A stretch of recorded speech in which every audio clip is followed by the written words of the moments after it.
ODS i fer una maqueta de la joia que voldríem i també recollir i fer un recull de tots els materials que necessitàvem. I després ha sigut fer la realització de la joia.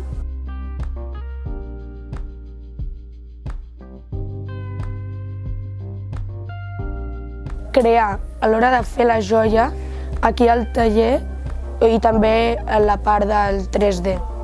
En grups és com que tothom té diferents idees, doncs agafes totes i pots fer alguna cosa millor. Una part de la nostra peça era Tinkercad, que és un programa en 3D. Crear la figura amb tot el grup. Ens inventàvem les idees i fèiem la pluja d'idees. Ser conscients de a vegades el que passa i valorar-ho. Els valors que s'han treballat de tots els ODS